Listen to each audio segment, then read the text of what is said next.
Hello mga kumarites, nagpadagdag pala ako kay Jowa ng isda dahil dito nga po sila kakain nila mama at matutulog. Dahil mura nga po ang repolyo ngayon, ito nga po yung ulam namin. Nalagyan nga lang po namin ng flakes and oil. Si Jowa po pala ang naglilinis ng isda at maghihiwa nga po ng repolyo at saka ng mga ingredients. Dahil ako nga po ang magluluto. Ako pala ang nagsundo kahapon kay Tyler dahil antok nga daw po siya. Dahil kahit linggo nga po ay pumasok siya. Tapos pagka uwi ay naglabas siya.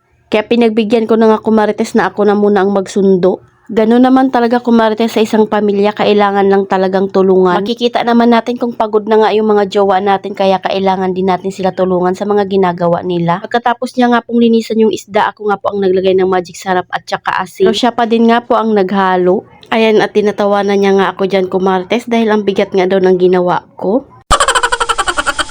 Dahil mura nga po ang repolyo ngayon kaya ayun nga po yung naisip kong iulam namin. Nakaraang gabi pa nga namin ito binili pero hindi nga po namin naluto kaya nilagay lang muna namin sa ref. Pinahiwa ko nga lang po kay Jowa ng maliliit na hiwa dahil lalagyan nga po namin ito ng flakes and oil. Habang naghihiwa nga po siya dyan kumarites, ako naman nga po ay nag-edit ng video. Ang pwedeng gawing reel. Sila Sian nga po ay naglaro naman ng badminton doon sa labas. Ano nga po siya kung ilang sibuyas at ilang bawang nga daw ang hiwain. Sabi ko nga ay isang malaking sibuyas lang at kalahating bawang. Dahil tapos na nga po siya maghiwa, ako naman nga po ay magluluto. Nagsalin nga po muna ako ng mantika sa lagayan. Unahin ko nga muna ang magprito ng isda. Nagpainit nga lang po ako ng kawali at niready ko na nga po yung mga gagamitin kong ingredients. At dahil magpiprito nga po ako ng isda, medyo dinamihan ko nga muna yung mantika. Habang pinapainit ko nga po yung mantika, ako nga po ay magsasaing na muna.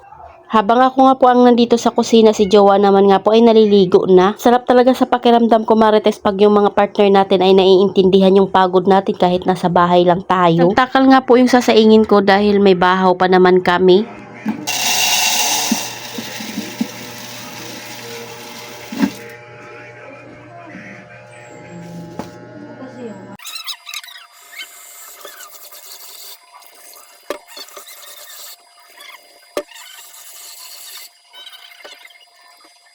Isasalang ko nga lang po ito sa rice cooker at magpiprito na nga po ako ng isda. Ibilisan ko na nga po ang pagsasaing dahil alam ko nga pong mainit na yung kawali. Malaking kawali na nga po ako nagprito dahil magluluto pa nga po ako ng gulay. Kaya ayan, isa-isa ko na nga pong nilalagay sa kawali yung isdang piprituhin ko. Dagdag lang naman ito sa uulamin namin dahil meron nga pong matutulog dito. Siyempre mas magandang sobra ang ulam kisa sa kulang. Itong isda nga ko marites ay hindi pa naman to pwede sa bunso ko pero yung panganay ko nga po ay kumakain nito. Gulat nga ako kay Jowa nang hingi siya ng powder dahil lalabhan niya na nga daw po yung labahan ngayon. Ay, hindi na nga daw po maipon. Dahil alam nyo naman nasira nga po yung washing namin at nahihirapan siyang maglaba. Kung nga po magprito ng isda ay magluluto na nga po ako ng gulay. Isa nga lang po ako ng bawang at sibuyas. Mabango na nga po ang bawang at sibuyas ay inilunod ko na nga po yung repolyo. Lagay nga po ako ng magic sarap at saka ng patis. Lagay na nga rin po ako ng paminta powder. Halo-halo ko nga lang kumarites para maghalo nga po yung panlasa at inilagay ko na nga rin po yung mga dilata. Dalawang flakes and oil nga po yung nilagay ko kumarites dahil isang buong repolyo nga po ito. Hang at hindi. Ito kasi namin ng medyo maanghang yung gulay. Saglit ko nga lang po ito lulutuin kumarites dahil ayaw ko nga po nang na-overcook yung repolyo. So, yung pag kinakain ko pa nga siya ay crunchy pa nga po ito. Takpan ko nga lang po ito saglit at pagkatapos ay luto na rin yan. Malalaman mo naman pag luto na yung repolyo dahil makikita mo naman iyon. Hindi ko na nga po inaantay na mag-impis siya dahil overcook na nga po iyon pag nag-impis na. Tinikman ko nga po at medyo kulang pa sa alat kaya naglagay ako ng kaunting asin. Nga po ako naglalagay ng sabaw sa repolyo dahil kusa nga po yung magsasabaw. Na yan kumarites, pinatay ko nga lang po yung kalan. Ayan at sinasandok ko na nga. Dahil madami nga po ang isang buong repolyo kumarites kaya nilagay ko nga po siya sa dalawang lagayan. Para sa amin nga po at sa kanila mama. Dahil huli nga po sila kakain. Dahil wala pa naman sila dito. Ang ganda talaga lutuan itong aking kawali at hindi talaga dinidikitan ng kahit ano. Salamat sa panonood kumarites. Follow for more. God bless us. At sana i-share nyo na nga rin po itong aking video.